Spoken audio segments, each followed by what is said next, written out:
Okay, you guys, I am so excited. This is my first ever live podcast stream. And I am joined by UC and by Hey. Joe. Joe is not ready yet.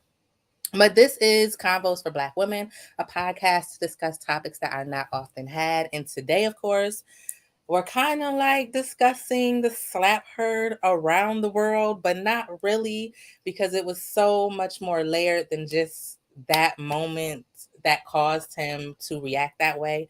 I've seen a lot of things happen after that moment that to me, especially for Black women, was highly concerning and problematic.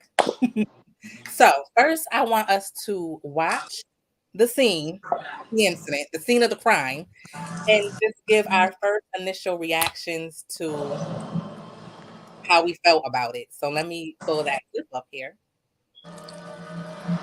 We'll play it.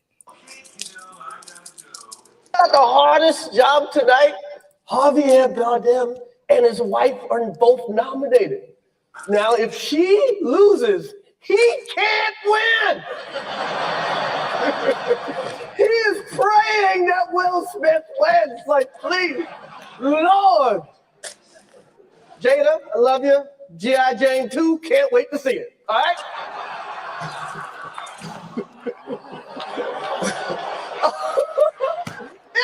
That was a nice one. Okay. I'm out here. Richard. Oh, wow. Wow. Will Smith just smacked the shit out of it. Nick, like name out your fucking mouth. Yeah. So, did you see, like, okay, so first of all, my first reaction was because I had to try to find this clip today, and this was the only clear clip that I could find of it.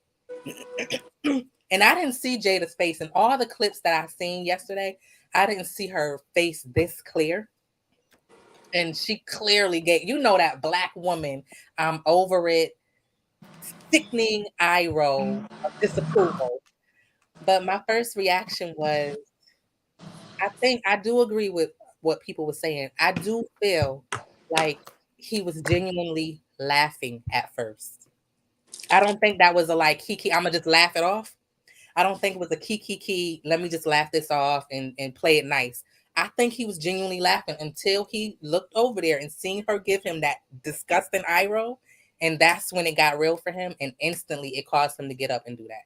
And I just felt like he really went up there and smacked him. But at the same time, it was a part of me that was applauding it because it was just like he finally defended Jada. Like, that's how I felt. You see. Yes. Okay, I had a couple people who wanted to join, but they didn't want to be on camera. I don't know how. Turn their camera off. They don't have to have the camera on. Okay. Like, you guys can turn your camera off like this. Can you turn it off for them? No, I don't think I could turn their camera off. They got to do it. Okay. All right. Okay. So, what I would say about the slap was that, I was shocked, and I didn't believe it was real.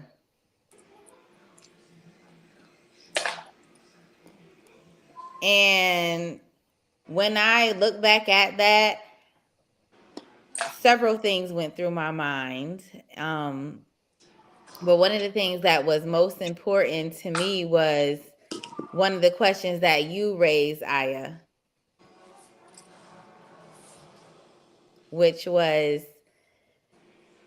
all the comments that we started to see. Like, so many people were so interested and had so many opinions about what he should and shouldn't have done. And that was what was the most interesting thing to me. Mm-hmm. Okay. Joe? Well, there's actually history there. Mm-hmm. And it seems every time he's hosting, he makes fun of Jada. Mm-hmm. There's my understanding is there's history there. And why he does that, I have no idea. And I see it from both sides. Sometimes enough is enough.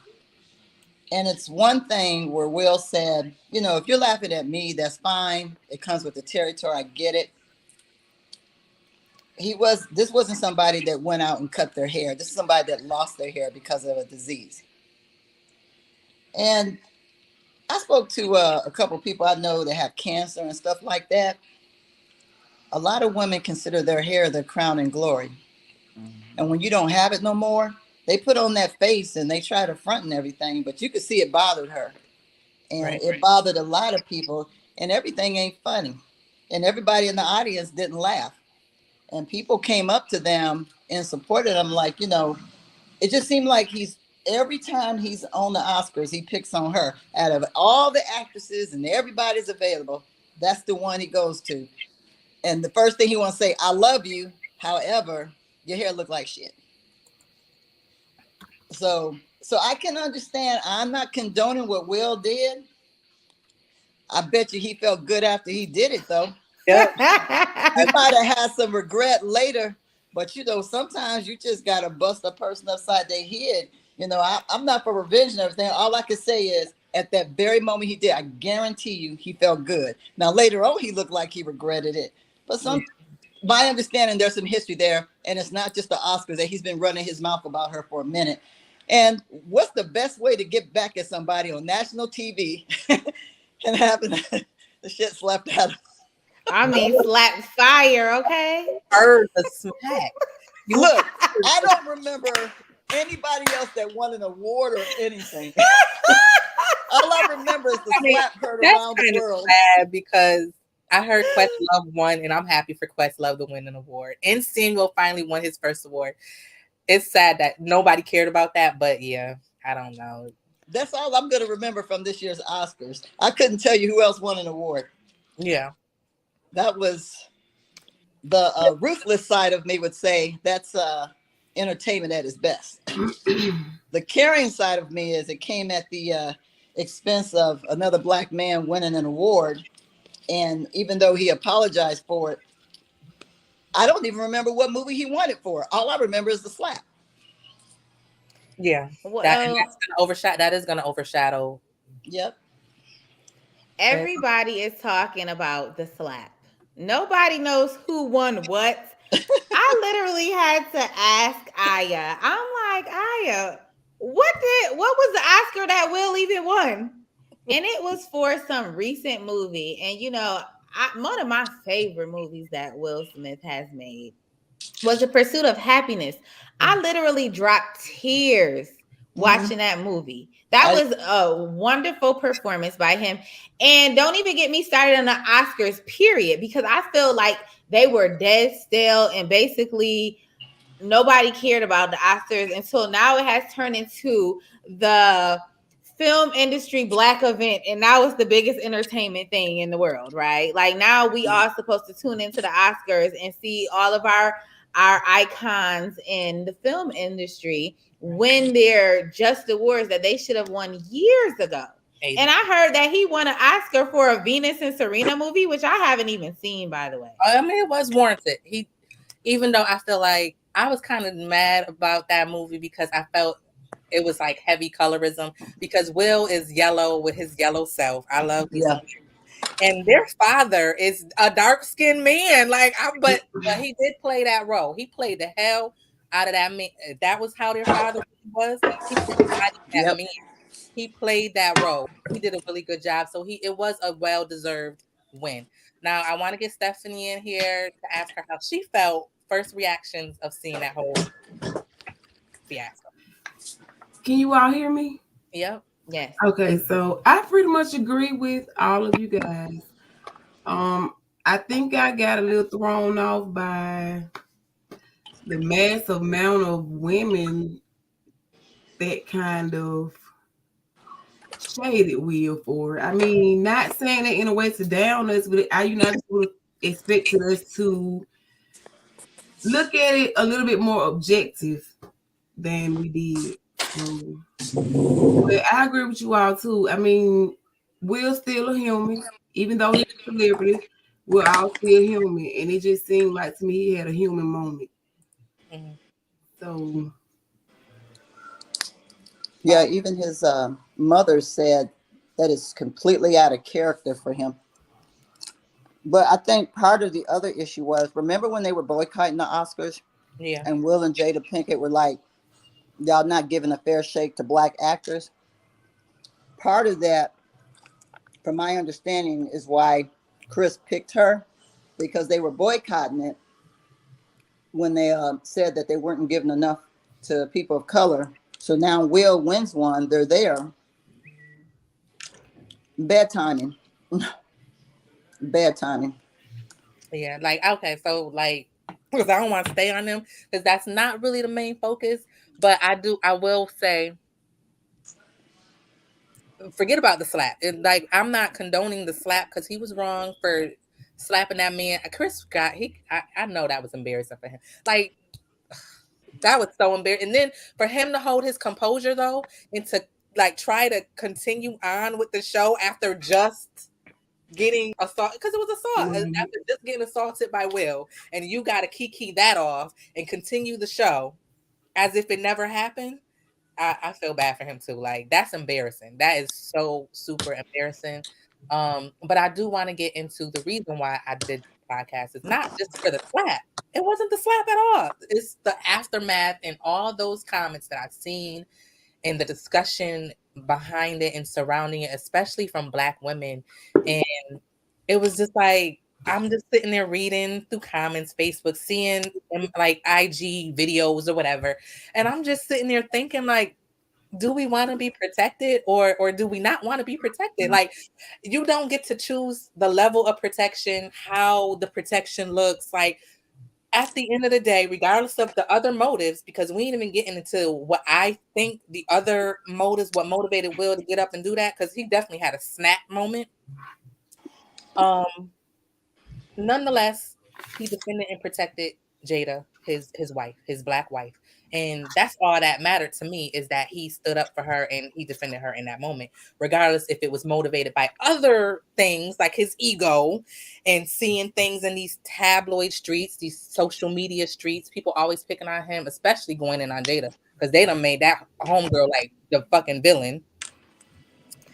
I think Well, all of that got to him, and he had that moment because, you know what, like we was talking about earlier, he could have pulled that man aside. He could have took him to the back and lumped him up. He could have whispered in his ear, which I think that's why Chris leaned in to see what he had to say, and instead you got met with that slap. He could have said, "Listen, you're gonna need to apologize to my wife after this is done," or whatever. No, you slapped him publicly because you wanted to make a public announcement. Period. right. so let's talk about that public announcement. Mm, Jada and Will have been in the public eye about their public business for a very long time. They were a couple who decided to air their dirty laundry to the world. Maybe they felt that they were helping others, being very transparent, showing that they were in this marriage and how do they last so long. I feel like if we can look at Will's reaction and the way that he, conducted himself, I feel as if that public slap was a public way of saying, listen, enough is enough. I'm tired. mm, However, where later on he apologized, he was crying. I'm in the public light. I know people can say whatever they want to say, but you guys got to understand we're human. What you say can hurt us. And I felt that. However, it still goes to the point of me and Aya, we're scrolling through all these comments. There's tons, thousands and thousands and thousands of comments. And one of the main comments of people who were really going off about what Will Smith did was women. yeah, yeah. That Women were like, how could he? Jada should have stopped him. Like, how could he get up there and do that? My man would never jeopardize. I would never let my man jeopardize his family for right. us. She should have grabbed his arm and stopped. Like, What do I look like? And I was just like, we do one of the main reasons why me and Aya wanted to do this podcast, and we wanted to actually have it interactive with whoever wanted to speak on it, was because we were like, when we comes to Black women and our Black men and our Black African American or Black society in the United States, have we come to a place where we are so complacent with maybe protecting our men that we no longer know how to sit back and just watch and see our man protect us? Right. Good, right, or indifferent. We can talk all day like, oh, you don't hit people. We tell our kids that. Don't you hit people. Don't you put your hands on people. But you know what? He was defending her honor in the best way he knew how in that moment. Yeah, he regretted it later because it's going to be consequences for every action that you commit. But Honestly, one thing, go go ahead. ahead, Go Joe. ahead. No, No, go go ahead. ahead. Chime in whenever. I was just talking. I think what he did didn't have nothing to do with her honor. Yeah, Oh, I think it that's was. what I said. Go ahead, Joe. Hold on. Let's hear that. I'll tell you why. So all that red table stuff, that was her starting that. That was her mom, and her daughter. That was her airing their life out.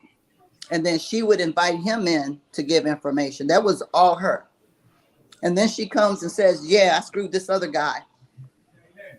He's taking a black face from the world. Did you see how many jokes were out there after she admits to all this stuff and how she is and some of the trifling stuff? And I like Jada. I'm just saying, she put all that out there. So here he is sitting back. Is he too nice? He's sitting and listening to this stuff. This guy that she had sex with then goes and makes money off the shit. Made a whole song off of it. Made a whole clout session off of it. Right. So where was her defending him? I'm not seeing it. I think he just got to a boiling point, all this stuff with his wife and stuff, and he just wanted to hit somebody. I just think he just got to a boiling point. I'm not saying he's right, but I think he said enough. He's been sitting around listening to her talking about her sex life with him, who she done screwed while they were married, everything her mother and hers done been through, all the junk with their kids. She put everything out in display. Everything, not him, she did. And he is sitting back. I love my wife. At what point do you say enough is enough? And yet, I just don't think he went to defend her. I think when he said, keep my wife's name off your fucking mouth, my understanding is Chris has been talking shit about her a long time. And he was looking for any excuse to go up on that stage. And that's gonna, and like I said, I think he had immediate gratification, but then what comes after it is, what have I done? What have I done? I don't look at him as, oh my God, he set black people back. I was reading some of the blogs. Well, now people think this is how black. No. Stop generalizing like that. That's one man that did one action to another man. Now, I don't hear nobody saying nothing about Chris. He chose the joke. He's been picking on that woman for years. Every Oscar he's been at, he's used her as a punchline. Every single Oscar that he talks about. Now, he's responsible for what he does too. So if you wanted, I guarantee you, words have been exchanged before. That didn't just happen because he said one little thing, I love you, but G.I. Jane. That whole thing didn't happen for that one line. This has been there's a history there. So he wants to be bold, thinking ain't nobody gonna do nothing. We on national TV and stuff. He just got taught a valuable lesson. You want to let that shit sprue out your mouth, then you get what you deserve. So I think they're both in it. I think there's a history here going on, and it just got too much. I'm not saying what Will did was right, but I understand. So was anybody else reading the comments where they kept saying that Will had asked Chris to stop some time back using her as a punchline? Oh, no, I didn't see that. Well, I've seen that quite a few times. And if that's true, then maybe in that moment, because he asked you and you hadn't stopped, he felt like he had to do something at that moment because you basically disregarded his request. So that makes okay. the reason why he said keep my wife's name out your mouth. Now that Exactly. That makes sense. He said, "Don't you go on that stage and do it, not Right. today." yeah, that makes sense to me why he said that now. I did not know he had that. So he was bold with it. Like, Right. yeah, he told you to leave Jada alone. She probably was like, "Listen, I'm tired of him talking about me, blah blah blah," and you still did it anyways. That was on purpose. Yeah, yeah. That makes sense now. And you know how men get that testosterone. Listen, I talked to you man to man. I asked you to stop. Oh, you gonna disrespect me in front of the world? Okay, I'm gonna disrespect you, and I'm gonna take that L because I got money, So let me ask you and a I'm gonna beat question. it. If that had been Trump up there and said that joke, would anybody had an issue with him slapping the shit out of him? But no, yeah, no. Not at all. What? No. You make your bed, you lie in it. Mm, mm, mm, mm. But You now make your bed. I want to circle back. We got to circle back because I do disagree on some points. Like Will being like, I don't like how people first. I don't like how people paint Will to be so innocent. I Yeah, don't you're not Right. innocent. He image. is Philly born and raised, That. So and Will has me and I are from New York, and we know Philly ain't that far down. Come on now. he came into the Mm-mm. game with this squeaky boy image, and for the most Yeah. part, he has maintained that image. He's received crossover appeal, so he's definitely in with the white crowd. He could go anywhere. Will is money anywhere. He get money He's a anywhere. crossover star. Yes. Agreed. People love a crossover, especially a crossover person. But he isn't innocent. Over the years, Will has had multiple girlfriends On the red carpet, Aya. on the red carpet, like On the publicly. red carpet, like booed up, Multiple like girlfriends. hey. And nobody at the time back then, maybe wasn't like the tabloids are now. Anybody could get it, and like it's just no respectability with gossip at blogs, and now we have social media. But back then, it was like nobody said anything. Like nobody blunk an eye at the fact that this man was toting around girls on the red carpet in pictures. So he definitely was innocent, and I'm gonna have to go with what they said. And based on what they said, and further evidence of Jada being on the carpet over the years with August, because that happened so many years ago. It's like, I think that happened so long ago. They're over it. It's us, it's people, Keep and it that don't going. want to get over it because they're Right. over it. So Because that society would so amazing says, to me if somebody kept on digging at a scar that we already checked and healed, and y'all keep digging at it. Right. you want to know Wait, why, Aya? Because together. society says women can't do what men do. Yeah, I Okay. know. Okay. And for the transgressions that a man does, oh, he's just being a man. You know what I mean? But Absolutely. what did Drake say? Drake and Summer Walker said girls need love too. Okay. And it is not okay for these men to walk around like they transgressions is just part of them sowing their royal oats. Mhm. Okay. And us women are supposed to just sit back here and just take it. So Jada stepped out too. But okay, we'll happen to have these She women didn't who step stayed out. in their That's lane. what people need to stop. She didn't step out on that man. Will wasn't even living in the house. Will was somewhere over in wherever he Right. was with his little Mm-hmm. girlfriend. If y'all go back far enough, I don't know if he deleted the pictures or not on his IG, but it was like some years back. Will was always traveling because Jada have said multiple times, as we know, she does air out their business. On Red Table Talk, she says she's not a traveler. She likes staying at home. She don't like traveling. Will is a traveler. He loves traveling. Some years back, Will was always seen traveling around with this little young, he liked Latino women, okay? With this little young Latino thing, they was flicking it up every damn here, this coast to that coast. This was just a few years ago. But nobody, like, I guess paid attention to it or added the shit up. He was doing his thing, she was doing her thing. Her shit got messy because she was messing with a immature dude. That's it. Right. And he capitalized off of that because that happened so long ago. So why is it you decided to, oh, I'm hurt now. Oh, and buy the album. Like, but this happened, your hurt should have been years ago. But you decided to be hurt now to drop an album.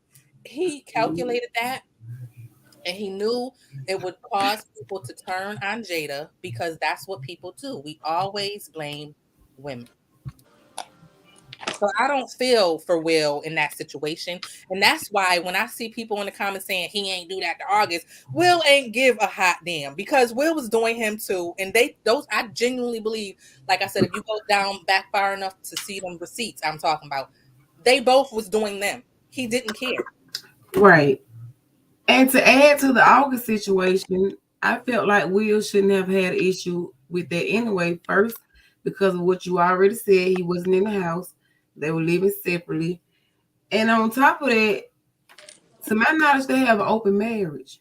Yeah. So both of you all do your thing with different people. It wasn't Jada that initially brought that news out. It was August. So even though Will may have felt the end of it, like Jada didn't really just put him out there like that initially. I mean, once he was out there, she had to talk about that public figure. She have a red table talk. But like I said in my post, I don't think nobody could even compare the August in this situation, because I seen the same thing. Well, he didn't do that to August, but he had no reason to. They got an open marriage. On top of that, his wife mutually participated in the fling with August. It would not look right for him to be trying to go and chastise August when this is something your wife willingly participating in. But if you had previously asked Chris to stop making her the joke line and he didn't, then I can understand how in that moment he felt like he had to do something, because he had already asked off camera to stop. Yeah. That's a good point. And I wasn't privy to that information. That just changes But everything. that Like, changes the game, because he felt disrespected personally, probably by Chris. Like I asked you not to put my wife in your punchline, and you still did it. Well, I think it goes deeper than that. Will lost control of his family as a man. I think in the court of public opinion he did, because in the court of public opinion, people think that Jada runs the show. Yep. He's emasculated. I still find that comical, because I want to know what emasculation looks like to people, because You to know, me, I wish more black males were like Will, but whatever. Like the composure, the control he has over himself, his feelings, like I love it Well, personally. he lost all that the other night. Court of public opinion, I agree, Joe. you know what? He'll get it back. But what I'm saying is what I'm saying is, when your wife creates a show and talks about how she gets down and dirty and she had an affair with somebody else, he was the butt of all jokes. When your kids don't want to live with you no more and want to go to court, while he's working, shit is falling apart. Now, I get it. Yeah, women can do what men do, but you got married for a reason. And if Jada felt she needs to step out because somebody ain't there for her and the kids feel like they need to leave, he's supposed to be the head of the household. I'm a little old school, so y'all bear with me for a second. All this is going on, and then she does a show. I think he was incredibly embarrassed. I just think that slap, there's more to it than just that joke. And I think he's incredibly embarrassed. And I think it's one thing if she had an affair, they know about it, went to counseling, worked it out, let's stay together. You know, when you put something on social media, it stays there forever. It's there forever. Yeah, he from Philly and all that, but I don't think any man wants to go on the show and hear his wife talk about how she screwed somebody else and then have that man go make millions of dollars off an album. I don't think he wanted to go on that show talk about how his son can't figure out whether he's a guy or girl and wants to be, not live with his family. And his daughter's posting pictures of her in a bed out there with a 20-something-year-old man. And them thinking that shit's okay. He lost control of his family. And I think this Red Table show was just the tip of it, because they share everything. So what is intimate anymore about his relationship with Jada? Not even a thought, because she tells everything. Right. And you know what they say, the quiet ones, when they break loose, that's what happens.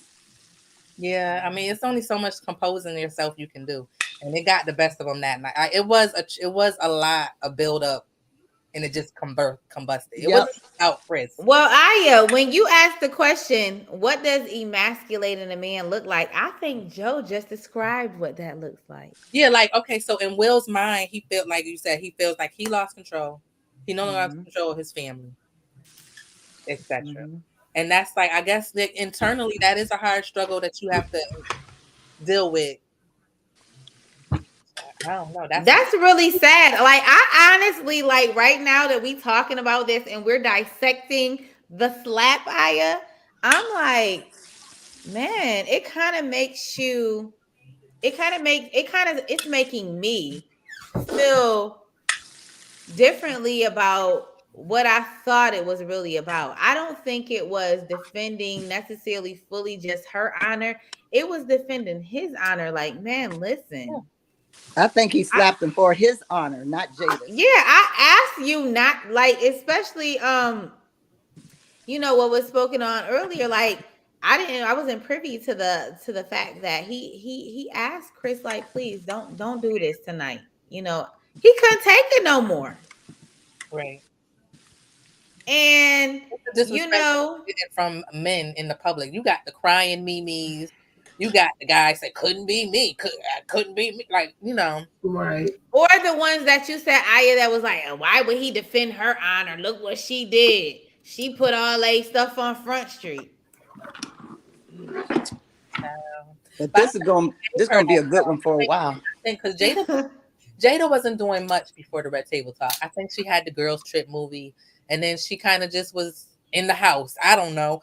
She strikes me as a person who needs to stay busy. So I believe because Will got the ability, like he got the connects, right? I think he gave her Red Table Talk. Like, listen, I'm gonna give you this show. Like, do your show. I think so too. You have something to do. Do your show. At first, like I was saying to you, the first 2 seasons of that show to me was great. I loved it. I loved the concept. I loved how her and Gammy and her and Willow bounced off of each other and shared these thoughts and stories. And then somewhere down the line, Jada Yep. started doing a little bit too much. Like, I Right. don't know what went wrong, but she started. I guess it's just like this, right? She started getting way too comfortable. And then she started speaking real freely. And I think in the court of public opinion, her personality turned people off. Like And before she was talking, people loved, oh, Will and Jada come together. The more and more she started speaking, the Yep. more and more people didn't like her person. They found out, oh, we don't like her. I would agree. I agree. That August thing just tipped it over. That just was it. Because people gonna love Will. Well, you know what? People first, I think, saw her as okay. She human just like us. They go through the same thing. But people love Will, like you said, to hear, regardless of the situation, that she. No, nobody talked about Will cheating at first. They just talked about her. because that's women when can't cheat. So they're like, how could she do that to him? You know, if you ever watch one of those episodes where he's on there, he doesn't really smile that much. He just looks miserable. Miserable. She probably pulled him off a set or something. He was traveling. Like she just dragged him in there. You gonna do my show tonight. And when he's on there, the ratings go up.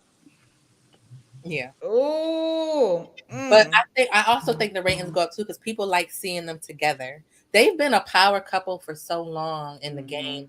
So let me ask y'all a question. What does That's that why mean, I- power? that's why I What could does that mean, believe power couple? Because Jada and them sat there on that show that day and said, "We're never getting divorced.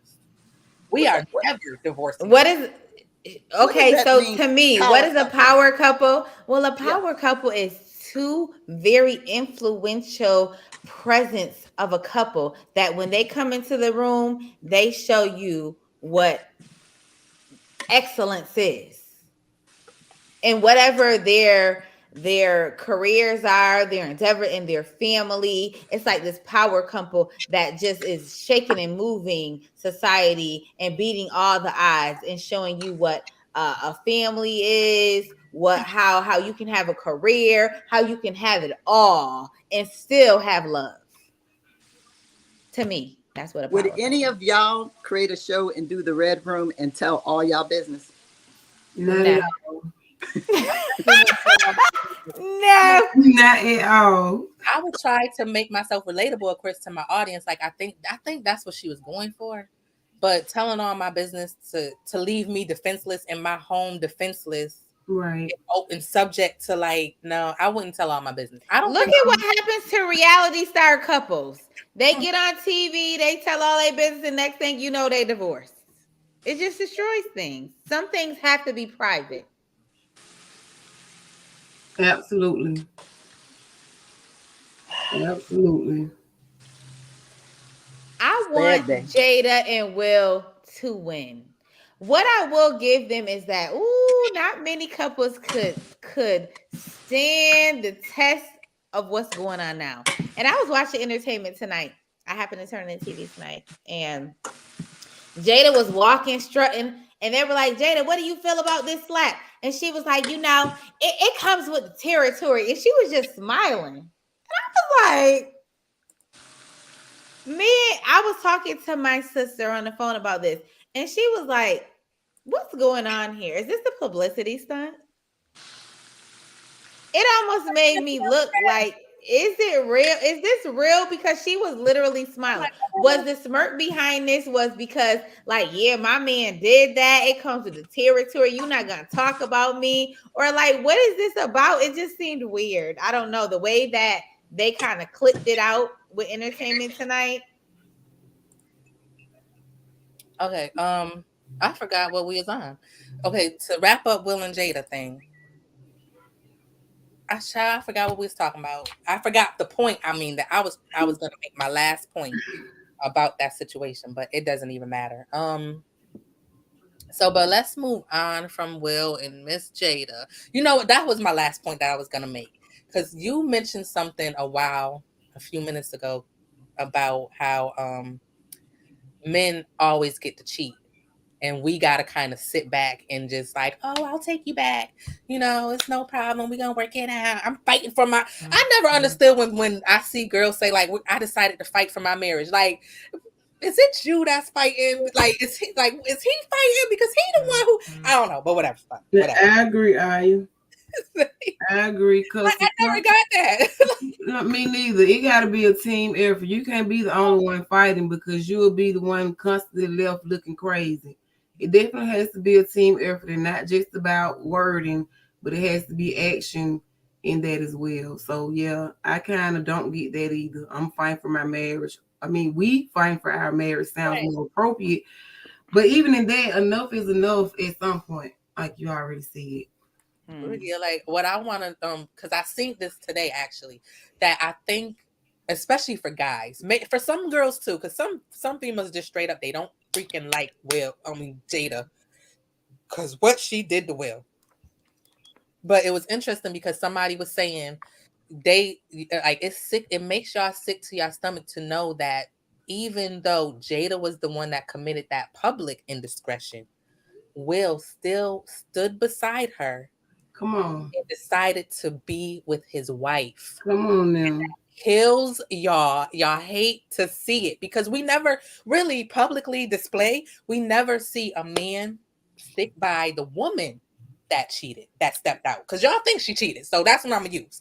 We Right. never see a man stick by the woman who stepped out. We always see the other side, the other way around. And then nobody say nothing about that. We just like, okay. Like, okay. But to see that's sick, and like, guys don't get it and females hate to see it. So that's what I think that is. And I agree.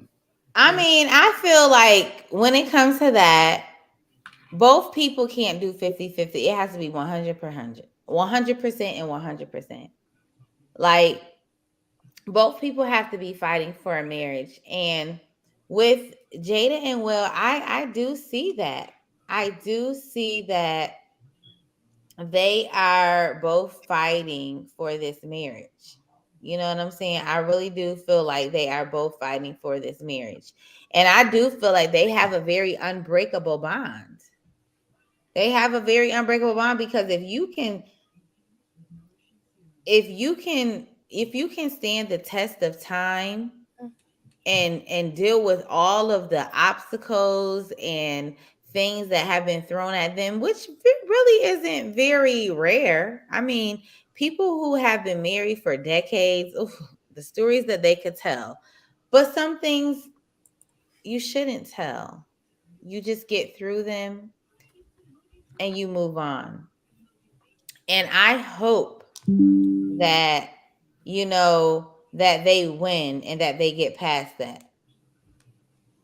Yeah. I really do. So moving you guys along because we stayed on Will and Jada for far too long. I love them, but yeah, that wasn't the my issue, right? I just want to talk about what does protecting Black women look like, because it was just so like I always hate to see it. It makes me cringe.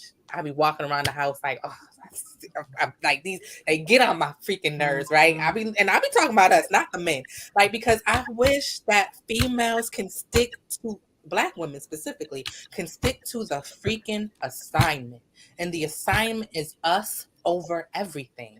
Like, what is your problem? I don't care. You almost said it earlier here. I don't care what the protection looks like. I don't care if y'all feel like, oh, he ain't have to slap.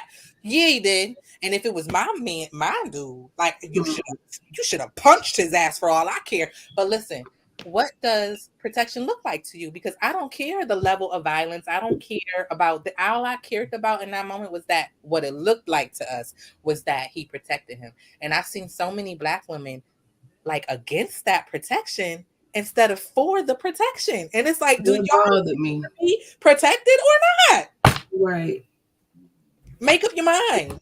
I definitely agree. And that's why I asked the question in my post. Like, make up your mind. Do y'all want them? I think it's also it's so sad, and it's like maybe it's social conditioning within our community that we don't know what that looks like really. Like, yeah, I can say I have cousins that'll go and beat up this dude or that dude, like, but as a whole, like, we don't know visually what seeing Black men consistently defending our honor looks like. So therefore it's foreign, and therefore it's something wrong when it happens. Well, when I speak on this, I just think about my personal experience, and I'm not even going to speak on that, but I feel that we are so used to holding down the family, holding down our man, like not really even expecting them to protect us. You know what I'm saying? It just feels like we will sit there and have a man be like, you know what? You just tripping. He was just playing with you. You'll be all right. We not used to a man actually being like, baby, sit back. I got this. Hello, Kia. Hello. Where they at? Where they at, Will Smith? Let them know. Teach them, bruh. Because you know what? The thing is, us women, I know Black women, I feel you. I'm a Black woman. I feel every inch and every ounce of our pain. Okay? We not used to the protection. We used to actually getting trampled over and disposed of and continuously not giving up on our Black men. That's what we used to. We used to muling. We used But to. what we need to be used to is actually letting a man be the head of a household because we can trust you with our life. Right. How many of us can say that? How many of us Black women can say that today? That, you know what, my king, I love you. And I can call you that because you treat me like a queen and you're going to protect the throne that we have that we have created together. How many of us can say that, my sisters? Where you at? Mm-hmm. I want to be able to say that. Girl. I can honestly say that, but I wouldn't say that my immediate counterparts can say the same. So I definitely agree with you guys. Right. Basically in every aspect. But that part of me, I can't say that. My husband basically is the leader of the house in the forefront, but that does not take away from the broader issue at hand with Black women in general. Right. And Yeah. I really do wish that more of us could say that. I wish I could, but Yeah. I have people depending on me. and I'm not going to use them as a test subject. So when I have somebody that actually earns it, I mean, you can love somebody. We can love people that might not be the prince that we wanted, and we can still love and be with them. But that don't mean I'm gonna make him the head of my household because you got to earn that. Maybe he will, maybe he won't. But I'll be honest with you, I don't think I've ever been able to say that. There was something I was watching. It talked about the history of, this is about 50, 60 years ago, and where black men would leave the family. And they said, how did it become that women became the head of the family? And black men would, even if they had a wife, they would leave the family, say they're going to go off and work somewhere, never come back. I don't think black women in the beginning set out to be the head of the family. They were forced to be the head of the family. And I then agree. today, when people want them to turn around and give up that, no, you got to earn that. We got kids. We can't just sacrifice them to, you're the man, I married you, boom. We, we're capable of loving, but not trusting. It is It, hyper mess, independence. it messes with our soul and our state of mind, but I'm just being real with it. I've loved men that I didn't trust, but I loved them. Can't explain it. I don't give no excuse for it, but I did. But until they earn that, they don't get that. Yeah. Yeah, it's hyper I independent. agree. I mean, I watched my mom grow. I mean, I watched it. I grown up as a kid, and then you develop these skill sets because it's just like in our community, that's what it is. That's just what it is. Like we're going to go out, and I think that's also why we out excel. Like we excel more than our group of men. Like black women are leading in everything. We're leading in businesses. We're leading in education. Like we're making all these strides gains, and we're evolving faster than they are simply because that's what we do. Like, because no one is there to save us. That is what we have to do. They Yep. don't understand that we would love, like, I mean, I don't, I'm talking about me. I would love to sit back and let this knight in shining armor just handle it. I would love to. However, like Aya said, how? We can't afford to do that. Like Joe said, we can't afford to do that. There's children involved, it's other lives involved, it's other things that are involved. So we just used to taking over and just saving the day. And I mean, I don't know how can we fall back now? How can we fall back now? We can't. The issue is trusting. And I just feel like, and I wish that more of us women could just have men who could just stand up and take charge and take care of it, and we could just fall back. I mean, they always want this. I've heard so many men say, "Oh, I like the submissive type. Don't knock me for what I like, but that's just what I like. I Right. want a submissive woman." And I'm like, hold on. Do you understand what that means? Do you understand with great power comes great responsibility? Are you up Spider-Man for said it. that They don't understand it. job? Speak on it, They do lady. not. I'm just saying. They don't understand it. Uh-uh. They don't.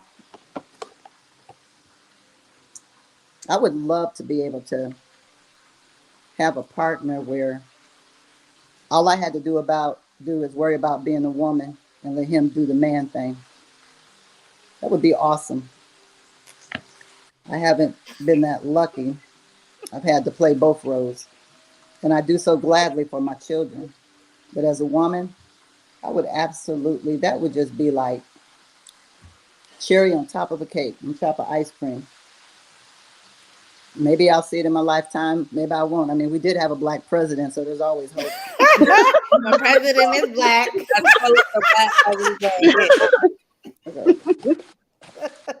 I just want to touch on something real quick about the, I would say, excuses that I see a lot of men make for not being in the home, and one of the main ones that I see on social media is welfare and, Section 8 housing, and our women replaced us with government assistance, and, that type stuff. And it just, it really gets under my skin, and it's so ignorant because I anyone, if you go into any city and you go to the projects, you go to Section 8 housing neighborhoods, if you go to those type sections of cities, they are crawling with men. So you will see men hanging around outside. You will Absolutely. see men standing on the corner. You will see it's always men around. So it baffles me, like, okay, if you're not allowed to be in the home due to these circumstances, then what are y'all doing over there? Like, what are you doing? Right, So you can it's go find you a man in the PJs real quick, but they ain't supposed to be over there yes, and though. so it's just it's the right, it's the contradictions for me. Because one thing about it, the chicks over there in the projects and in the Section 8, they keep a man. So that's not it. They keep a man. So Oh my goodness, it's the girl. contradiction. It's like, come on. None of Yeah. that stuff has anything to do with you all not being in the home and being with your family. Tell the truth. Exactly. You're Because not when in the section home and you're Tamika, not when with your section 8 family. come through, when section 8 Yes. come through, they just hide their shoes, don't they? Exactly, Right. exactly. Those women, oh, I'm telling you, they keep a man. They're never without one, and then and all of those neighborhoods are always crawling with men and children. So it's like, come on, y'all. It's a huge contradiction to me. And so, and one thing too, that that they forget is you can't use that argument unless you understand how welfare and benefits work. Right. Welfare and benefits never said that a man could not be in your home. They Never. do they you get benefits based off of household income. So it's not that a man can't be in your home. It's if you have anybody in your home that's gonna push your household income over the threshold. And I'm like, you have families of other races who get benefits and everybody in the same house. So that's not an excuse. Yes. And you do. You And do. it's not. And Tamika, I think that's a deflection from the vital role that they play themselves in the destruction of the black Mhm. families. Yes, Want to be a absolutely. part of, but not Absolutely. want to be the head. Want to be a part of when it's convenient for them, but not want to take the full role and responsibility of what a man and head of household is. Exactly. And I say it all the time. You can't lead from the back. You can't lead from behind a woman's skirt tail. You cannot do that. You can't be the leader and then at the same time you throwing the woman up front. No, you cannot do that. That's Right. right. Read. Right. They didn't want to step into that leadership role, and that's all that is. That's all there is to it. Like the bulk of the collectively, they did not want to step into that leadership role, and so y'all forced us to do it, and that is how we was brought up. And now this generation is bringing like that is this. It's a domino effect. That. It's just no short end of the stick. Now there is instances, and there are some, like Miss Stephanie's husband. There is some that they got that solid upbringing and raising, and they know what it is to be that leader, that role in the home. Mm. But Right. collectively, we are in trouble.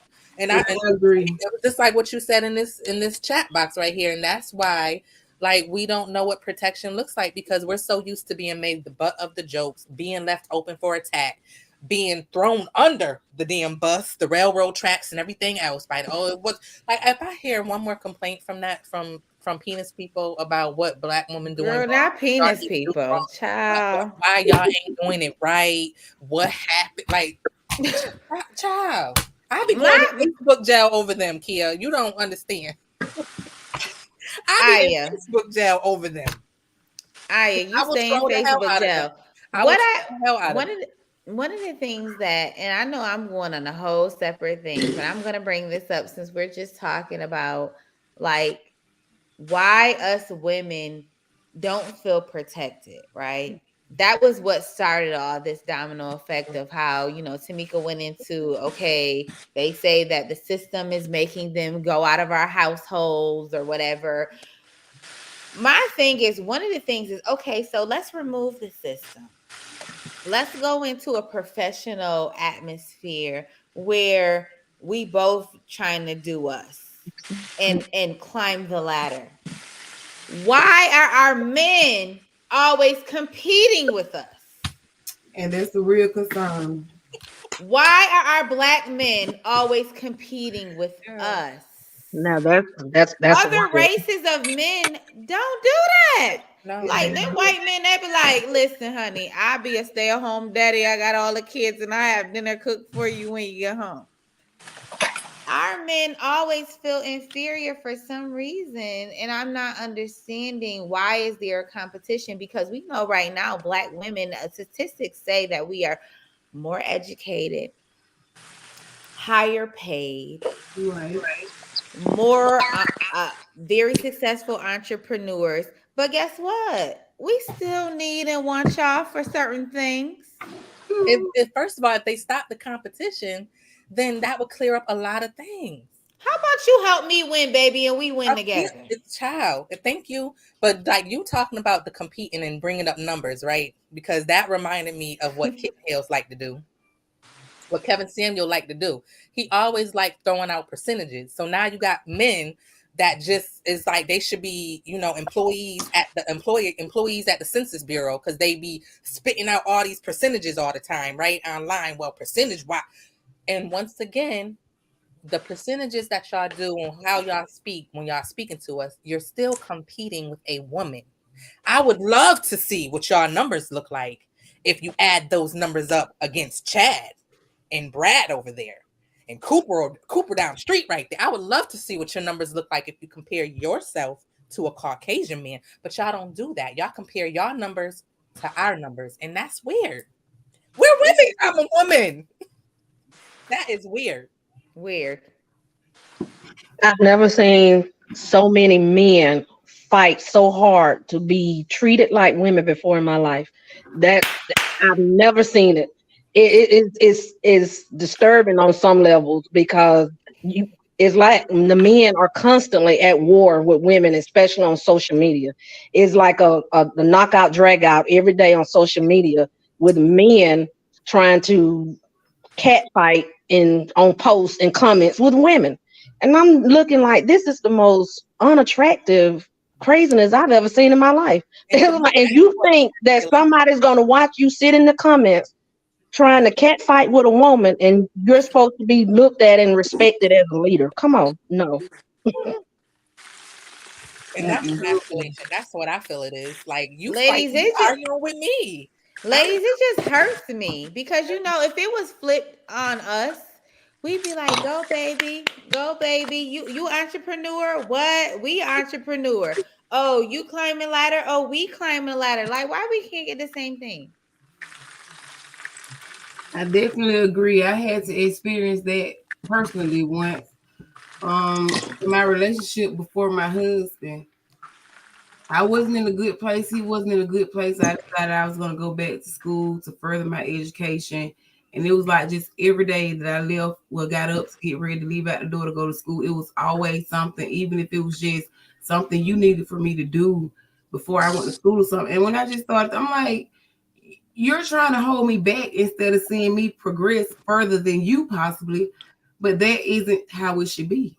Like, even if I am progressing further, you got two choices. You can do the same thing, or you can be happy for me and let me, do what I feel is best for me and my kids.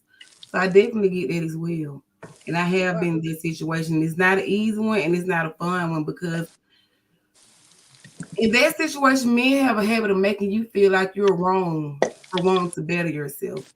Or even make it about other issues, like you may be doing this or doing that when really I really am trying to better myself. So I definitely have had that experience too, and it's not a nice one. And it's really discouraging. It would, like, any idea that you may have or something that you may want, all you want is their support. Just like, us black women have supported our black men for decades and years and since back in slavery and before and that and Africa and probably before that. With no Okay? consequences. Because we never give up. Right. I think that has a lot, And and that's entitlement. That like that's entitlement that has been handed down, that has been handed down, handed down, and handed down. It's they coddle, they Yeah. they coddle, and women and black women coddled them. Mhm. So the ball is Agreed. that's on us. It's not Yeah. not me no more. But that's on that's on us as a collective that we coddled them and enabled them. You know that saying about and I'm feeling what you're saying right there. 4 years ago, I just got out of an 18-year marriage. Mm, And if you talk to my ex today, he would say 95% of the issues was him and 5% was me. But that big one was that 5%. And when you talked about how we were in the household, men left, women had to be strong. Well, Black women were always strong, whether we was in the household or not. Right. We just don't stop being strong. So then when you're in a relationship with somebody and you're a strong Black man, a strong Black woman, when you hear that old saying, I had 2 kids, but I felt like I was raising 3. ooh, Part of the issue is my 5% was I was running the ship for so long. When there was opportunities to give some back to him, I didn't want to that's the because I built the shit. The house was mine. The Oh, car was mine. Everything we had was yes. mine. So then when oh it came time for him to, when he actually showed signs of wanting to step in his place, right. I'm supposed to give up all this shit that You I work didn't know for. how to. Oh, So Mm, part oh, of that, I'm feeling I that. covered him. What you just said, I got to the point because you've been in something for 18 years and you've been running stuff from day one. You still love that person. And I just like, how the hell can you love somebody when they ain't stepping up? Where the stuff has happened. But when he did try, I wouldn't let him mm-hmm, because I'm a strong Black woman. I mm, didn't see nothing wrong with what I was doing. We were doing great. I'm making 3 times much as him. mm-hmm. Why should I hand this over? And I think at some point he gave up Right. completely. And I treated him like a third child. He didn't have to work. He didn't have to buy shit. He had have no responsibilities, nothing. I went overboard. And instead of pulling back and saying, you go get yours, baby, I got it for him. You could just chill. In my mind, I thought I was showing him love. What I did was I ruined him. Mm, yeah. Right. I'm just being honest. I Right. ruined them. Whew, that's the word. Mm, mm, mm, mm. I won't make Mm, that mistake again. mm. But But that's go ahead. no, go ahead. No, that's fully understandable though. I mean, after so long of having to be the breadwinner, the burden bearer, and everything else, and then all of a sudden he comes in, okay, now I'm ready to get my shit together. Like you said, you loved him, but you didn't trust him.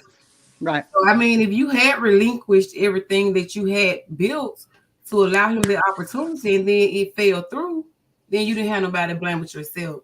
So maybe if it Exactly. had lasted a little longer, or his effort had went a little higher and deeper, and you was able to see the stability and the not needing to want for anything down the line, then I can understand you relinquishing. But I also understand you not relinquishing that power that you had done gained through building everything because, like you said, you loved him, but you didn't trust him. Right. So that's understandable. I mean, a lot of times men are men, and when they leave by themselves, and it's just them, and that's all they have to look out for. But if things had went bad, had you allowed him that, then you would have been on the rocks with you and your children. That's a big difference. Exactly. I definitely understand it. And my situation would have been exactly that because he did show me who he was. And I Mm. remember, you know, that old saying, when people owe you money, they know they owe you. You ain't got to go find them. If a man really wants to be a man, he gonna be a man, whether I let him or not. Right. He Right. don't need my Yeah. Yes. permission. That is true. That So is true. Like when I hated when I always used to hate when guys would be like, "You won't let me." Like first, if I gotta let you, like, what do you mean let? You either is like ain't no. I can't tell no guy. You know, you won't let me be a woman. Like I'm a woman. Girl. In my situation, I was with in a 18-year relationship, 11-year marriage, which I am happily divorced. Okay. But I will say that, I dumbed myself down for his ego. Mhm. I had so many dreams. I had so much ambition. I had so much education, and I knew I could be the boss. Okay. I knew I could. But I let him stroke his ego by being the provider. And I mean, In the end, when I decided that, okay, enough is enough, I'm not fulfilled, I need to do something for myself, because I found that dumbing myself down to be the housewife, to be the submissive person, to be this person who stayed with the kids, to do this or that, I couldn't get the respect that I desired. I could not get that respect. He walked all over me and did whatever he wanted. And I was supposed to just sit there and he's the man. When I decided, no, I want to be an entrepreneur. I want to go get my bag. I want to use my degrees. I want to go get my education. And guess what? All this time that you made it seem like you can make all this money, I'm right here in 3 years next to you. That was a problem then. Mm-hmm. It was a problem. It was like, oh no, what are you doing this for? And what are you doing that for? And you wouldn't have nothing without me and this and that. And I feel like, that's when the problems really started, because then it became like I was a threat to him, like I was trying to take Power his struggle. job or something. You were. A power struggle. He was used to be he had the power for so long, and now you want a little bit of it. That was new. I too. just Like, wanted some respect and dignity, because it took a lot for me to dumb myself down to be a housewife when I knew how much education and potential I had. And it's like, at the end of the day, I can sit here and make you think that I wouldn't have any life or anything without you, but I got disrespected in several ways that made me be like, I don't trust you in my life anymore. So let me show you how I can do this myself if you need to go. And then that's when the problems came in. So that's why I brought up this idea of competition, because it really hurt me. Like, that hurt me by our Black men. Like, we know why our Black men are the way they are. It goes deeper back into, when our people were bought over through the Atlantic slave trade, and they demasculated them in front of us. And then they had to sit there and watch their women be raped and whatnot. I get how traumatizing and how much of an ancestral thing that is, that has, cancered our society, that we can't shake. But one of the things that I will say is that for some reason, that same mind control can't consume us Black women, because at the end of the day, that nurturing and that survival instinct will always be in us.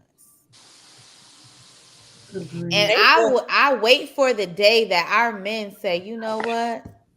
Whoo, we back, baby. And there are men who are here that, listen, stranger things have happened. They ain't gonna say that, kid. Stranger things have happened. It ain't happened for me, but there's some men out here that know our worth. Between you and Joe, y'all was just spitting some straight up facts just now, and you was like, what you was saying about like the ancestral thing, and they made us more resilient. I'm sorry, like, if anything, we are who y'all should have been. But at every turn of, like, even back then, you throwing us under the bus all the time to get ahead. You stepping on our back so that we can elevate you and put you up here.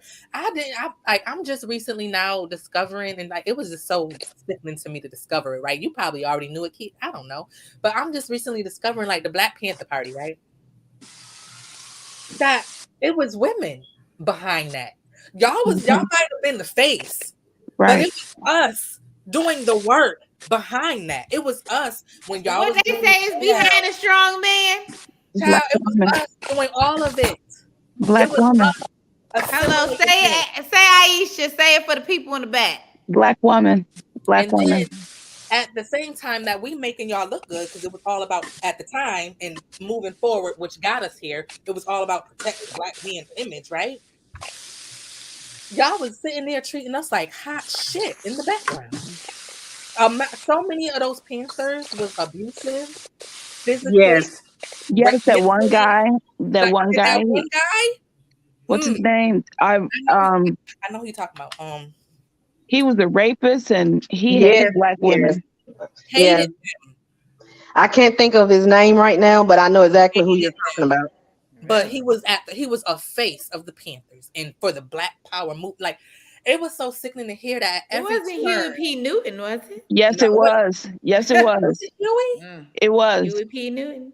It At was Because he every was him. the face, turn, if you're going to say who the face was. at every turn, and in every single era that we have had and made it through, y'all have stepped on Black women to get ahead. Right. So y'all Yes. made us resilient. But you know So what? We the never very give up people that on y'all them. can't We stand, and don't. I see all Never.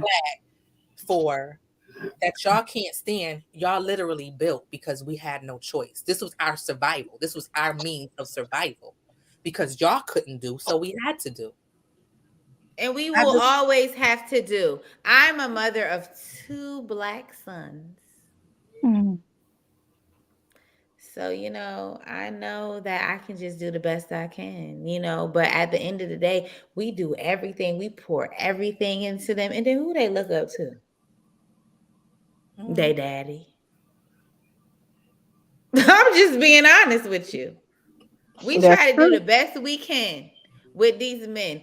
Try to teach them as much as we can. And in the end, when they get to a certain age, they disregard us. But you know what your responsibility will be is to make sure that they treat um, the future Black women with respect and love. Ingrain that in them, and your job is done. You won't always get the acknowledgement of, you know, my mom did this, my mom did that. As long as you know when you see them and how they relate to Black women and how they respect and love us and protect us, you know that you've done your job. And that's the best gift you could give us. And that's what I have strived myself to do. But, I just hope that whatever he sees, from the male perspective, that he will have a little piece of what mom said, Right. you know. And I will never, be that mother to condone wrong. Cause when that woman come calling me one day, I'ma tell her, well, at I least try you to ain't do the gonna be best one of I those can. mamas who like blind. You gonna tell like, child, I'm glad I don't got no sons because I couldn't imagine. I could not like first. Girl, I remember when I called, my Like, mother-in-law hung up yeah, on me. I ain't gonna hang up on her though. I'm gonna tell her I'm like, I try to do the best I can, girl. I'm sorry. I understand because I done had a couple of phone calls myself, and I tell her what's right and tell my son what's wrong. That's And all if you I can do. feel like she needs to leave, and I have told her before, well, I did not raise Tay like that. So this is how he's acting. You got children you have to worry about, and I advise you do what's best for you and your right. children. You cannot hold your sons up in their wrong. You can't. And I No, don't respect no mother who do that. Neither do I. Because at the end of the day, I'm a woman first, and I've been through the same things that she has been through with my son and worse. So Hello. before anything about him being my son, I understand her pain, her hurt, because I have been there, and I don't wish that on nobody. Right. Nobody. Yes, the couple of times I have gotten that call, I have let her know. Baby, do what's best for you and your children. If my son is not doing what he's supposed to do, then you need to leave my son alone. And I would tell my son the same thing, and I would tell her what I'm telling her while he right there in his face. Hello, and I'm gonna do the same. I'm gonna do the same when it's my turn. that's all you can do too. Yeah, you have to, because anything else is wrong. I mean, we women before anything. Even before I Right. was a mother, I was a woman. That's right. Before anything else, I knew what it was like to have my heart broken, to have my heart played with, and I've been in some dark places because of that. So whether he's my son or not, I won't wish that on nobody. And I'm gonna tell you the same things it took for me to get through. And it don't matter if it's my son, my uncle, my dad, my brother. Hello. Mhm. Mm. But yeah, I think all through all of that, like this, just about is the reason why we don't know what protection looks like because Nope. you will see like and like especially since you be on we be online like Tamika was saying like they'll sit there and go in and argue back and forth with you all day online. They could see a female getting degraded, berated, called all type of bees and hoes and Mm. everything else, and not one of them will step in the middle and say, yo, hold up. Like you're supposed to treat me like I'm your sister. You're supposed to if somebody offends me as a Black woman, you should be feeling insulted the same way you expect me to. Because Right. they expect it from us.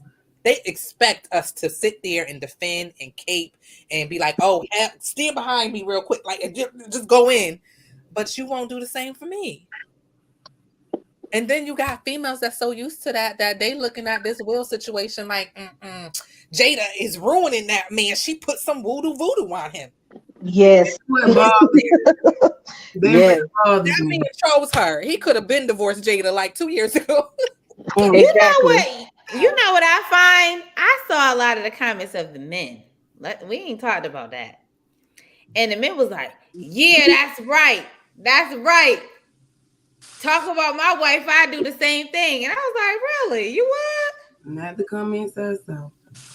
I saw something You like see, that. not the comments I saw. I didn't see too many of I those. saw a few, but most of them was calling Will a simp and talking about how he couldn't lose contracts and she did this with August and they wanted to do this and he was stupid for doing this and that. And I'm like, baby, we worth Wow. $200 million. His wife is worth millions. I mean, he got royalties for years coming. So, I mean, if that what it comes down to for the sake of him defending his queen, then okay. That man But can't lose. Will got his ducks in a row. He got his own company. He ain't working for nobody. Right. Yeah, Will be fine. And I think the public is more upset about Will than Will himself. Come on They now. they are so mad with Jada they could spit fire like a dragon. It's crazy. It's like y'all like y'all more mad. Like, did Jada cheat on all of y'all? I'm like, Yeah. what is going on? They Right. are Like, so why mad is it with always that the woman woman. fault? Yep. Why is it always Yes, our fault? they Because are so upset with that lady to they're mad that her husband defended her. That is insane. You Right. are you are so Insane. upset with this woman for the nerve. basically stepping out of on her husband, so they think, even though he already said that that was not the case, that they were not even together. But nobody, once they get, people have tunnel vision. Once they get a narrative in their head, that's what they stick with. So in their mind, she still cheated on him, and Right. they're more upset about it than he is. Will is over it. They dealt with that years ago. By the time we found out about it, it was old. But these people are still mad. It's crazy to me. I'm like, dude, you would think that Jada cheated on all of them. It's just crazy.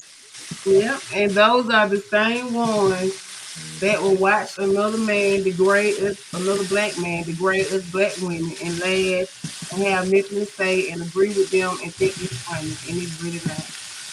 Right. It's So really many Exactly. not. times unprovoked. Like even if it's provoked, like you a man, you want to be the head, walk away.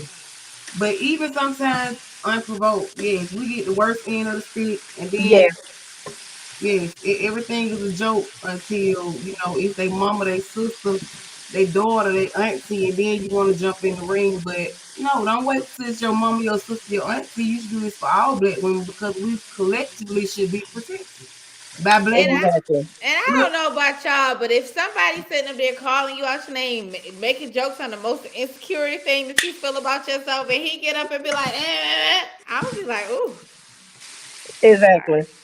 Exactly. I would And be that is walking like Jada was that day, like, hey, it come with the territory, but right. And that is why I didn't really have, an issue with what he did.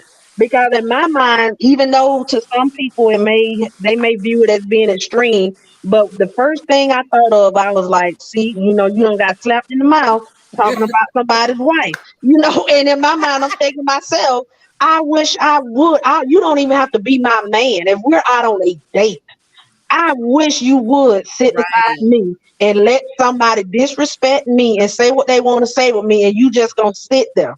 and No, not do nothing. no. So I was like, look, you know what? I when I saw the video for the first time, I was hyped as hell because I was like, get it, Will. I didn't care. It didn't. I thought it was fun. I was laughing because in my mind, I'm like, you damn right, knock the hell out of him. That's your wife. Like, I don't listen, care. and I was like, It's what's not wrong only with is y'all the women? disrespect Y'all though. don't think that's sexy when your man defend you? I mean, maybe he ain't Yeah. gonna like slap the piss out of somebody on TV, but if he like, listen, yo, you better fall back. This line right Right. here. I'm like, Exactly. ooh, not for Exactly. me. Now, what would have happened if instead of a slap, it was a punch, and Chris Rock punched him back? Oh, now that old child, that would have been some must see UFC. That must. You know First of what? all, I I don't give think Chris Pookie Rock. could have handled that. Okay, Joe. I don't think Pookie could have handled I that. You don't give think Chris what? all the props. I don't think Pookie. They kept calling him that on TV. That's so wrong. Could He have did that role so handled long that. ago. Well, that's the only role. That was the most memorable role. That's what everybody Yeah, it kept was. saying. I I'm honestly not can't. trying to even be funny. Everybody kept calling him Pookie. I watched TV and on the news they was like Pookie or something. Like I was like, really? Chris Rock couldn't hold will he be training for stunts and all types of stuff? You I can tell don't that feel slap was trained. I swear to God, I said that yesterday. Like the formation of the slap, you could It, tell. it Yeah, not sounded the like a wrestling formation. move, though, I actually. yeah, like the Matrix or something. Well, y'all know Yeah, they like got that he slapping perfectly contest now had where his people slap open each hand. other to try to knock the other one Yeah. out. Oh, Will would boy. have won that shit. I think Chris Rock. I think he was just shocked. I think that's why he couldn't react. He was shocked, just like everybody else was shocked. Because I think it's Right. just nobody would have guessed something like that would have happened. So even when Will walked up on the stage, I'm sure in his mind he still was not expecting for Will to slap him. So it was just like, I think it just he was just in shock and he really just didn't know what to do or how to react to it because he was like, if you notice, he said he was like Will Smith just slapped the shit out of me. he did. Somebody Like, He wow. was so did say he was so in shock. He really did not know what to do. I'm sure everybody else, just the looks on the people's faces in the audience, everybody was like sitting still, like looking. They didn't know what to do. And I mean, everybody's reflexes aren't the same because I know some people probably the reflex would have been so quick, they probably would have slapped them right back. But I think the man was just in complete shock, and I think it once Face he looked got backstage, it probably hit him what actually happened, and I'm sure his reaction probably was completely different, and that's probably why he hasn't said anything because he probably still fuming about it, and because I know I would be. Yeah, you go backstage and you're like, wait a minute, he just slapped fire out of me in front of national TV. Well, you got to remember, he's getting paid at the Oscars to keep it together. Yeah, that's what I was Yeah. saying too. That's why I was like, I give props like to Chris because he held his composure. Shoot, the ghetto could have came. I don't know what hood he from, but the black could have came out of him too, and he could have hopped off that I stage. thought he was from Best Die Do or And he Die. from New York, he could have hopped off that stage and went over there and returned the favor, but he From kept the Brooklyn. show going. He ain't gonna mess up his Oscar bag. How many times he did that show? No. Like several times. Yeah. An article came to my phone saying that Chris Rock said he let people walk all over him 2 months before Will Smith smacked him at the Oscars, basically saying that he was bullied as a child, and when he got I tired, he put remember some that bricks in his story. book bag and beat the boy so bad that he was scared of ever having that reaction again.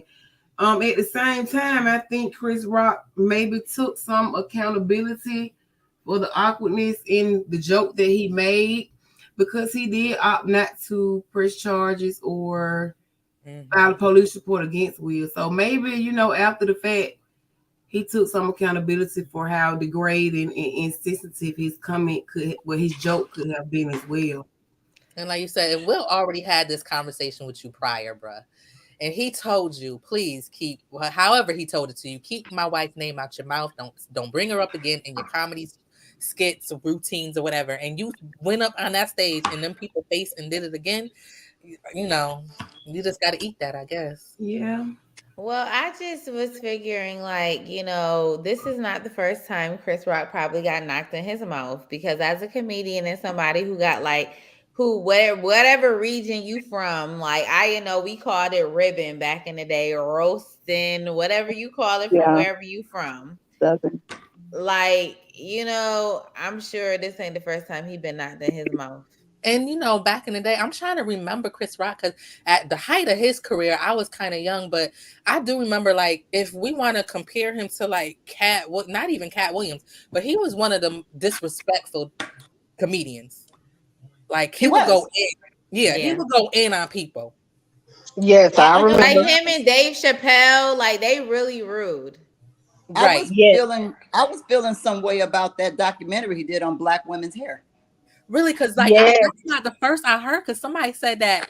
Like I remember the documentary, and maybe it was like through younger eyes. I loved it or something. Like I liked that it was being highlighted. But I seen a few comments where people were saying y'all keep mentioning this Good Hair documentary, but y'all do know that was like him making fun of black women or like Yeah, him like making he went over the there like, butt you of a want some of joke this where nappy hair? You want some Afro nappy hair? Like, you know what I'm saying? That's what he was doing like basically the going to whole go time. find out about the hair and all like yeah, so maybe I have to watch it again to see if I get offended. But I heard that about it too. So, It was very negative against black women and the oh, hairstyles, the variety of hairstyles they wear. It was very negative. hmm. Mm. Well, maybe he deserved it. Yeah, I mean, maybe he had it. Now, That's why I don't think people checked our scripts.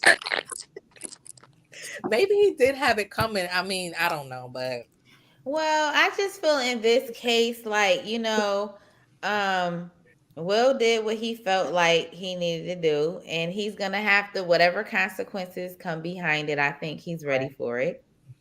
yeah, And I mean, we both know I did see comments also like Will did that because he know he can get away with it, yeah, you know, because of his money and his status. he's will. I mean, he's Will. He's gonna be fine. We all know this. Like, even if they said, "Oh, you got to go to jail for 90 days," like Will's gonna be good. You know what I'm saying?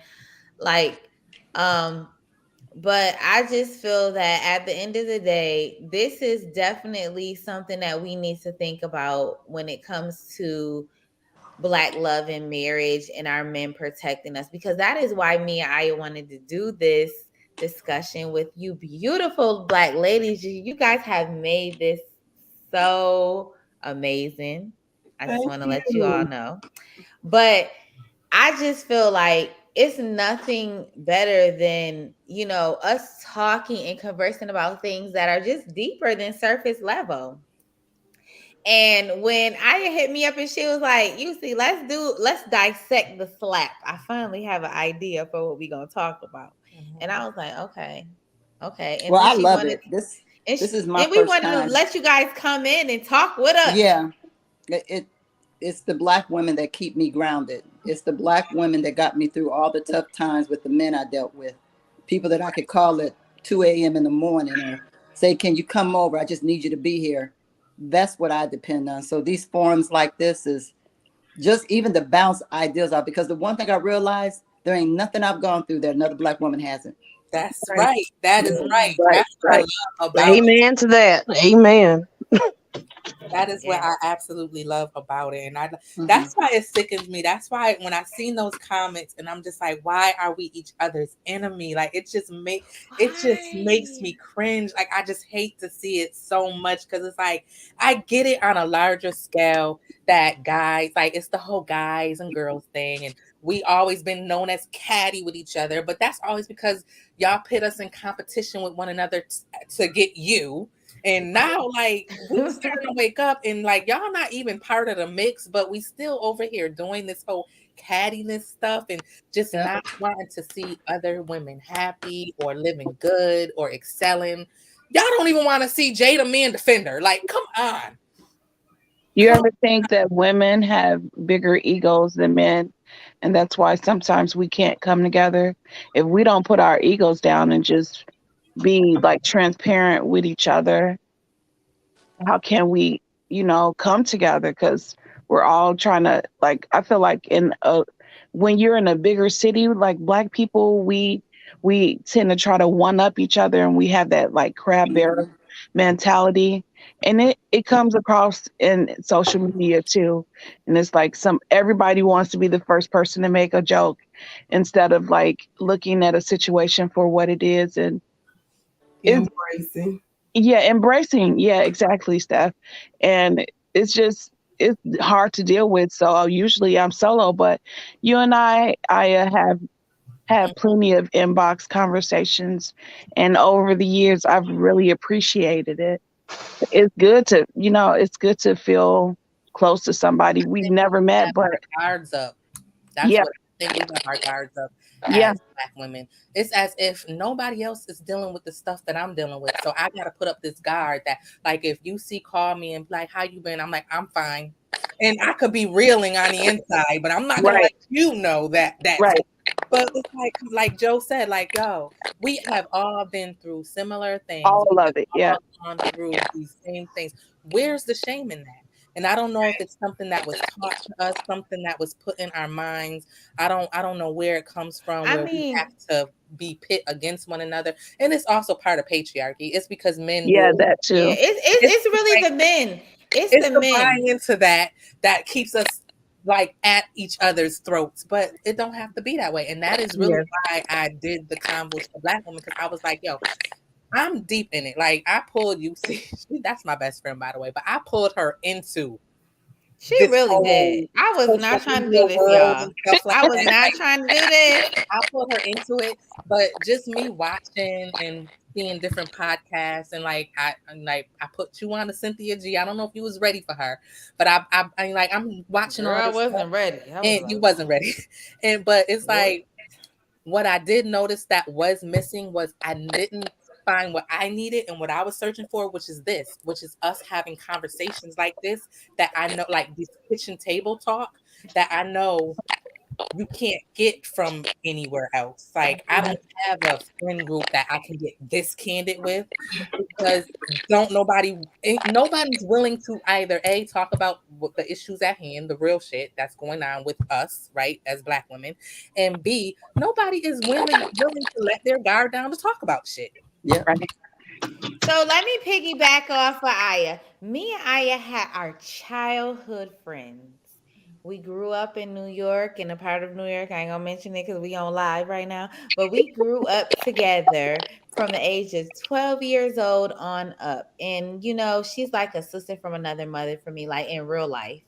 And she did pull me into this, and I was like, oh my gosh, we always have these very intellectual conversations between ourselves, you know and it's just so happened that in life she ended up with girls and I ended up with boys, and we discussed like our parenting skills and how that dynamic is different for both of us.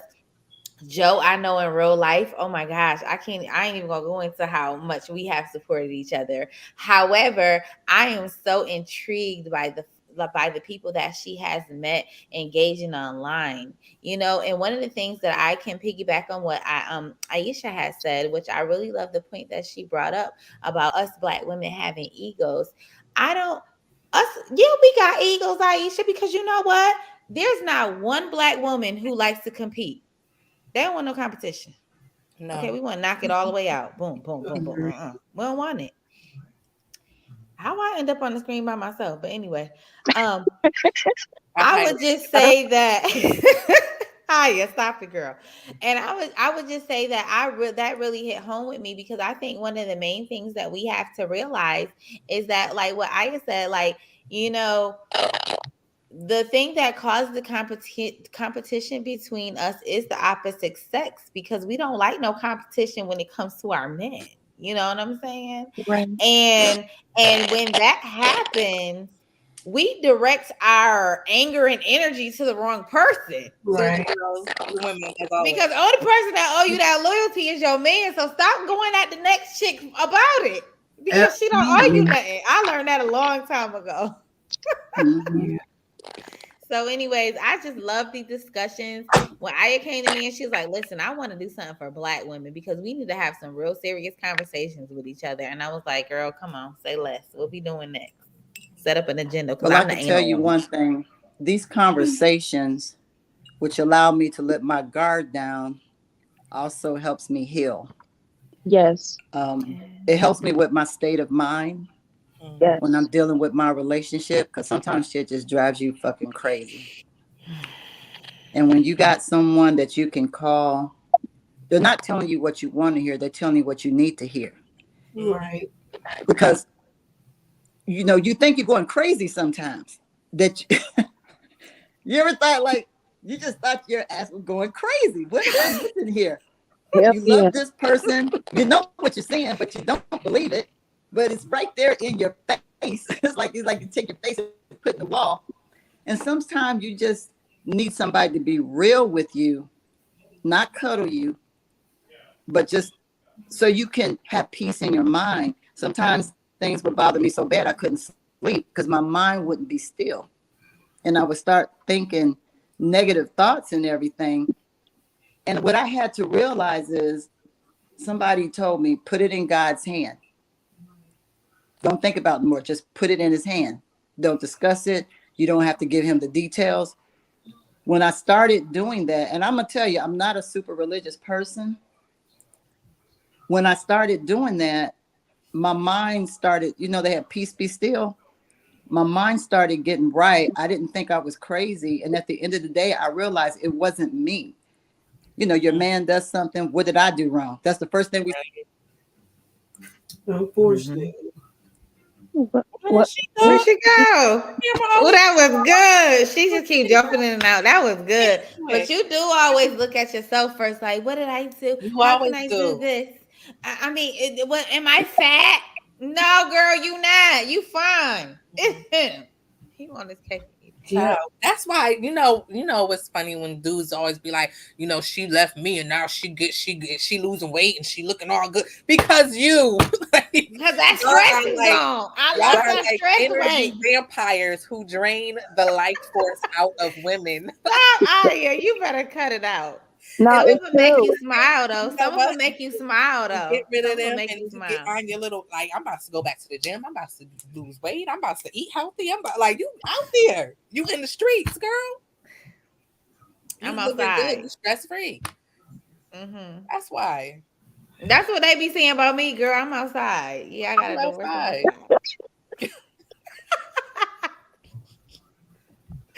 Oh my God. That's why. All right, ladies, listen, it's about to be 12, so let's do our takeaway for the night. Until next time or next time. We got to do this again, ladies. Y'all are so lit. I'm so glad I was off tonight so I could enjoy you guys. I appreciate being invited to the forum. I enjoyed everything. Thank you. Me as well. I appreciate it as well. Yeah, and I definitely look forward to chatting with you guys again. Yeah, you see, they in your neck of the woods. Tamika and Steph, they is what? Okay, listen, we gonna link after this. Let us know. You can have lunch, okay? You can have a couple of mimosas, okay? But y'all yeah, we're both Georgia peaches down here. What? Okay, yeah. Yeah, we're gonna have to bring this to the real life vibe. Yes, definitely. I'm down here in the Georgia too with the A. Yeah, of course we want to visit when I can. Yes, we should set it up so when you come, we can meet up and do something. That would be nice. Those prices for those tickets are pretty high right now. I know they definitely are because I was on there like a month ago and they was dirt. I should have got it then because they were so cheap. It was before this whole shenanigans with Ukraine and whatnot. Yeah, the gas prices, right? They raping us. It's weird is that they buy our gas and we buy their petroleum, and that's how they were able to. They had some. The Russians had. Remember the grid in Texas when they lost the heat? They blamed it on not having the resources to cover the pipes and stuff. It was actually somebody they hacked into the program and was able to stop the gas. And they did it on the East Coast too. Wherever was it in North Carolina or South Carolina? That was all. It's crazy. Girl, Aisha, you trying to start a whole new podcast. We trying to do takeaway. Oh, sorry. This is gonna have me not going on no road trips this summer. Because them gas prices is breaking my heart. You gonna bring your behind down to Georgia. You owe me. I'm gonna come down there, but I like around here, going to anywhere around here. Okay. Yeah, just stay at home. Don't be spending I've been on reserve too. They gave us a small break. The state suspended the state tax. Yes, they did. Yeah, they did. That was my thing. I think it took like 16 cents off a gallon. Really? They could have kept that. Oh, wow. Well, ours is still in $3, and I know you up in there in New York. Y'all gas about $5 and some change. Close. It's like $4.39. Oh, it's $3.65 here. I'm in Iowa. Wow. Oh wow. That junk is heartbreaking. We was in the $4.39 until the gas tax suspension. They Yeah, We were. we got up to like Flashback. 469 down here. And you know, people drive everywhere down here in Georgia. Like you Yeah, not y'all be going driving. nowhere. Yeah, Everything So, 45 minutes. I don't know how they yeah. designed that like that, but we were for actually sure. gonna do a family trip to come because my mom and her people are from Augusta, and we just wanted to go back. I did a 23andMe, and I've been talking to a couple cousins, and I wanted to go, but shit, the tickets are so much for me and my two kids. It's gonna be like $2,000. Oh, that, it's Well, ridiculous. Woo! crazy. Girl, you might as yeah, well do a road trip then. Hit me out when you Ridiculous. get here. Tickets is crazy. Yeah, that's why I was like, I should have bought them plane tickets last month when they was low. right. Yeah, that's crazy. That's really crazy. Mm. Okay, boo. What we doing for takeaway? So the takeaway is just you guys' closing thoughts. We have 15 more minutes till midnight. Closing thoughts on tonight's conversation. I'll go first. My takeaway was just listening to the conversations. It helped me to articulate my emotional thoughts about who we are as a people, how our relationships affect one another, and how much healing we still have to do. Ooh, okay. Beautiful. Mm. Great.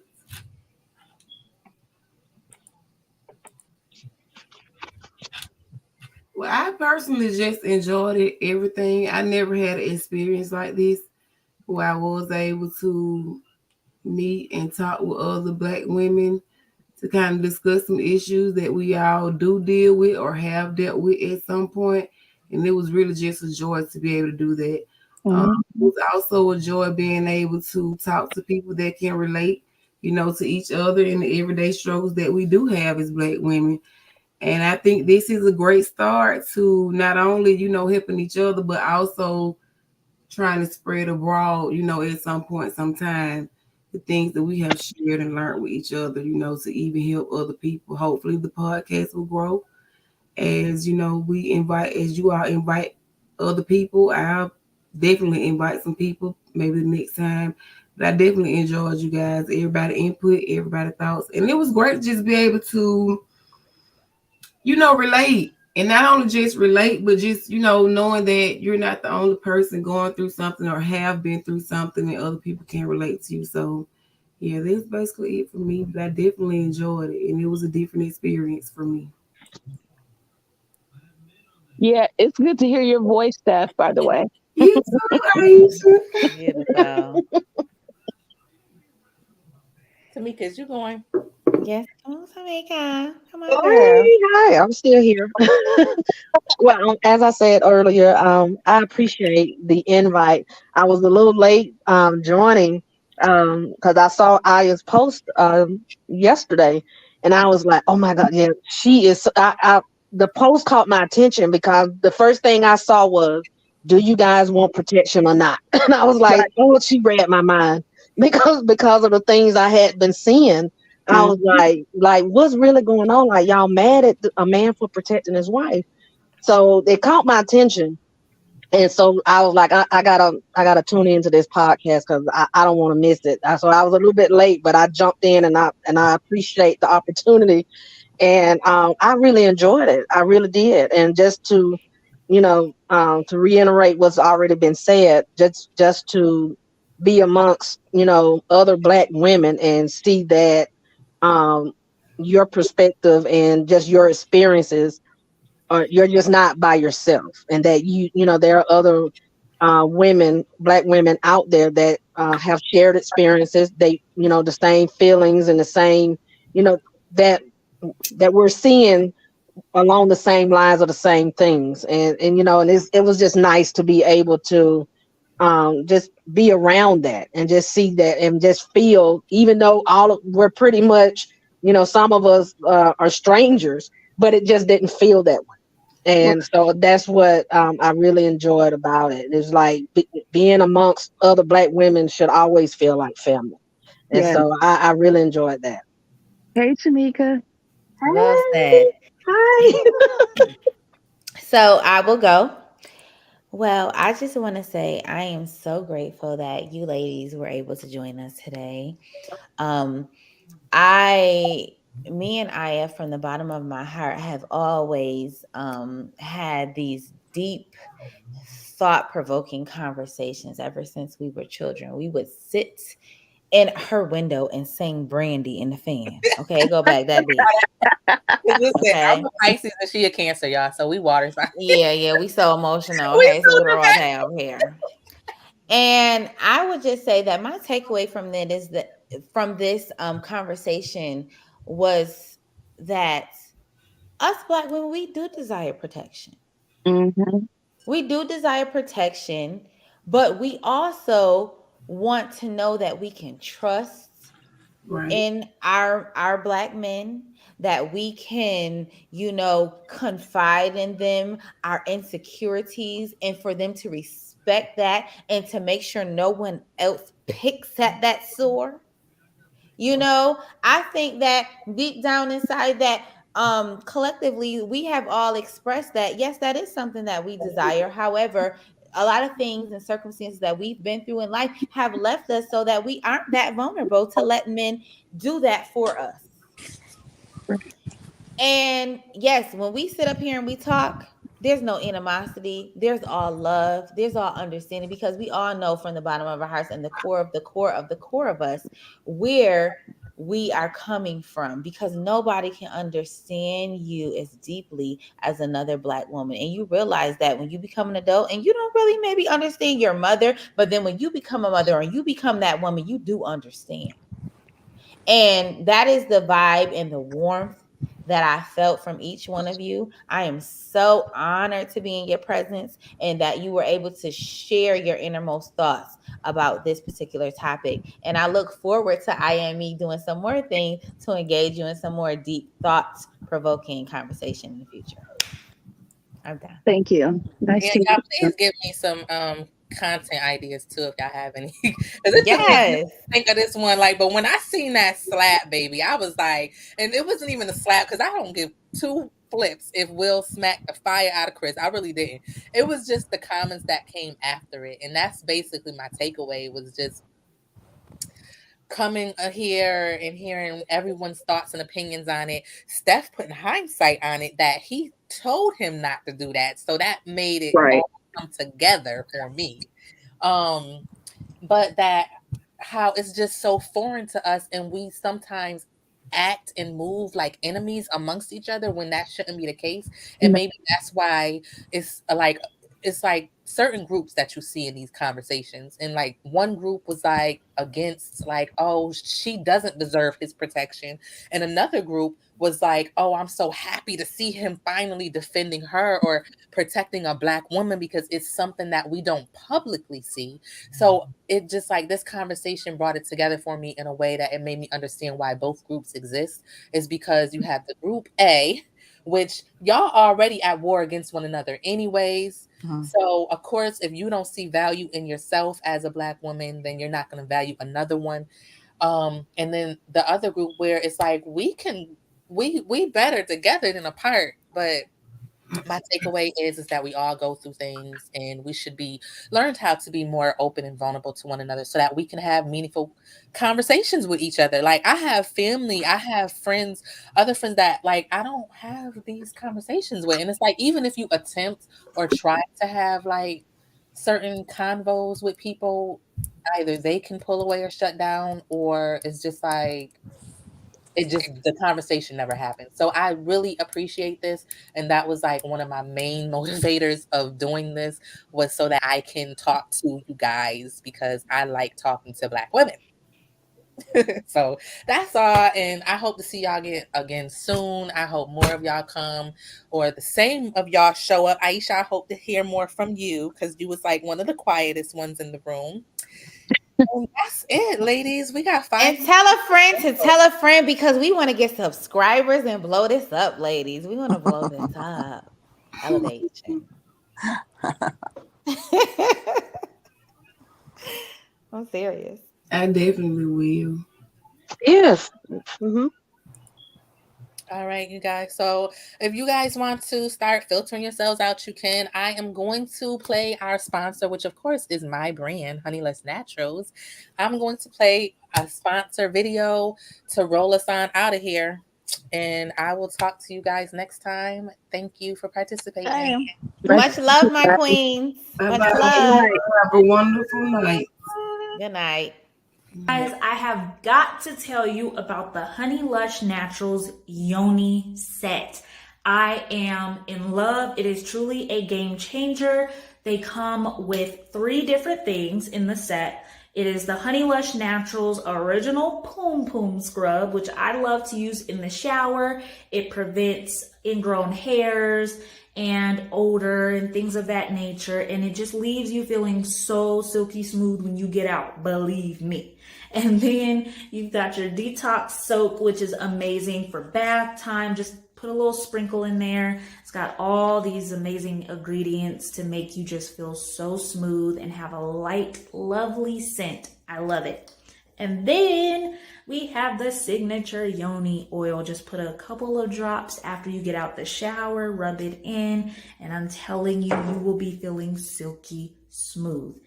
Last but not least is the Yoni wash.